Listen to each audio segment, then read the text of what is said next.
नमस्कार दोस्तों, स्वागत है आप सभी का अपने YouTube चैनल शिव पार्वती धार्मिक कथा में।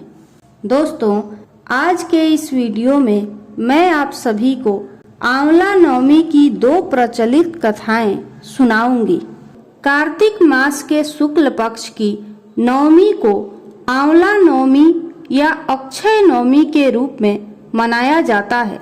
आंवला नवमी के दिन किया गया दान पुण्य अक्षय रहता है, इसलिए इसे अक्षय नवमी के नाम से जाना जाता है।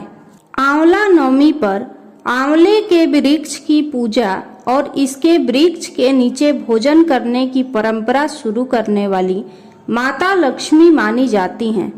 धार्मिक प्रसंग के अनुसार एक बार माता लक्ष्मी पृथ्वी पर भ्रमण करने आईं। रास्ते में भगवान विष्णु एवं भगवान शिव की पूजा एक साथ करने की उनकी इच्छा हुई। लक्ष्मी माँ ने विचार किया कि एक साथ भगवान विष्णु और भगवान शिव की पूजा कैसे हो सकती है। तभी उन्हें ख्याल आया कि तुलसी और बेल के गुण एक साथ आंवले में पाया जाता है। तुलसी श्री हरि विष्णु को अत्यंत प्रिय है और बेल भगवान भोलेनाथ को, अतः आंवले के वृक्ष को विष्णु और शिव का प्रतीक चिन्ह मानकर माँ लक्ष्मी ने आंवले के वृक्ष की पूजा संपन्न की।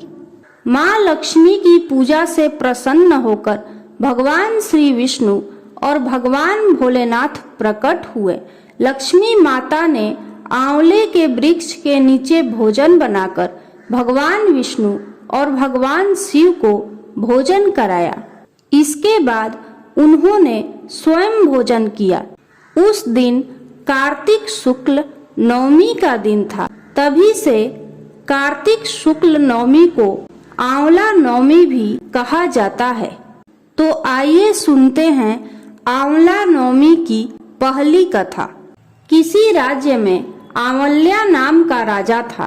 राजा ने यह प्रण लिया था कि वह अपनी प्रजा में रोजाना 1.25 मन आंवला दान करेगा, उसके बाद ही भोजन ग्रहण करेगा।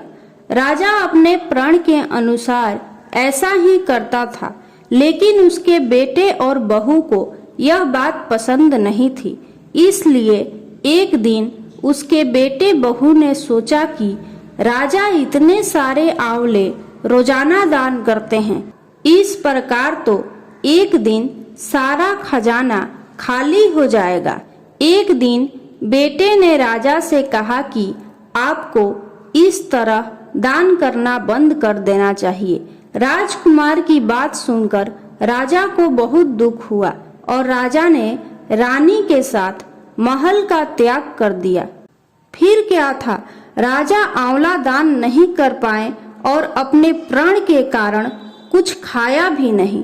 जब भूखे प्यासे 7 दिन हो गए, तब भगवान को उनके ऊपर दया आ गई। इसलिए भगवान ने राजा के लिए जंगल में ही महल, राज्य और बाग बगीचे सब बना दिए और ढेरों आंवले के पेड़ लगा दिए। जब राजा रानी ने यह देखा कि जंगल में उनके राज्य से भी 2 गुना राज्य बसा हुआ है, तब राजा रानी से कहने लगे, देखो रानी, कभी भी सत्य का साथ नहीं छोड़ना चाहिए। आओ हम स्नान करके आंवला दान करें और भोजन करें। राजा रानी ने आंवले दान करके भोजन ग्रहण किया और खुशी खुशी नए महल में रहने लगे। उधर आंवला देवता का अपमान करने व माता पिता से बुरा व्यवहार करने के कारण राजकुमार के बुरे दिन आ गए। उसका राज्य दुश्मनों ने छीन लिया। वह दाने दाने को मोहताज हो गया और काम ढूंढते हुए अपने पिताजी के राज्य में जा पहुंचा। उसकी हालत इतनी बिगड़ी हुई थी कि पिता ने उन्हें बिना पहचाने हुए काम पर रख लिया। बेटे बहू सोच भी नहीं सकते थे कि उनके माता पिता इतने बड़े राज्य के मालिक भी हो सकते हैं, सो उन्होंने भी अपने माता पिता को नहीं पहचाना। एक दिन बहू ने सास के बाल गूंथते समय उनकी पीठ पर एक निशान देखा। उसे यह सोचकर रोना आने लगा कि ऐसा निशान तो मेरी सास के पीठ पर भी था। हमने ये सोचकर उन्हें आंवले दान करने से रोका था कि हमारा धन नष्ट हो जाएगा। आज वे लोग न जाने कहाँ होंगे। यह सोचकर बहू को रोना आने लगा और आंसू टपक टपक कर सास की पीठ पर गिरने लगे। रानी ने तुरंत पलट कर देखा और पूछा कि तू क्यों रो रही है? उसने बताया, आपकी पीठ पर जैसा निशान है वैसा ही निशान मेरी सास की पीठ पर भी था। हमने उन्हें आंवले दान करने से मना कर दिया था, इसलिए वे घर छोड़कर कहीं चले गए। तब रानी ने उन्हें पहचान लिया, सारा हाल पूछा और अपना हाल बताया। अपने बेटे बहू को समझाया कि दान करने से धन कम नहीं होता बल्कि बढ़ता है। बेटे बहू भी अब सुख से राजा रानी के साथ रहने लगे। आइए अब सुनते हैं आंवला नवमी की दूसरी कथा। काशी नगर में एक निसंतान व्यापारी रहता था। एक दिन व्यापारी की पत्नी से एक पड़ोसन बोली, यदि तुम किसी पराये बच्चे की बलि भैरव के नाम से चढ़ा दो तो तुम्हें पुत्र प्राप्ति होगा। यह बात जब व्यापारी को पता चली तो उसने मना कर दिया, लेकिन उसकी पत्नी मौके की तलाश में लगी रही।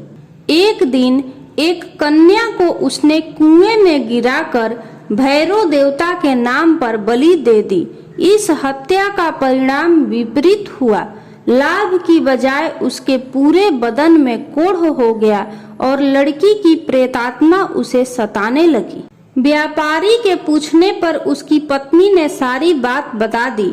इस पर व्यापारी ने कहा कि गोवध, ब्राह्मण वध तथा बाल वध करने वाले के लिए इस संसार में कहीं जगह नहीं है, इसलिए तू गंगा तट पर जाकर भगवान का भजन कर, गंगा स्नान कर, तभी तू इस कष्ट से मुक्ति पा सकती है।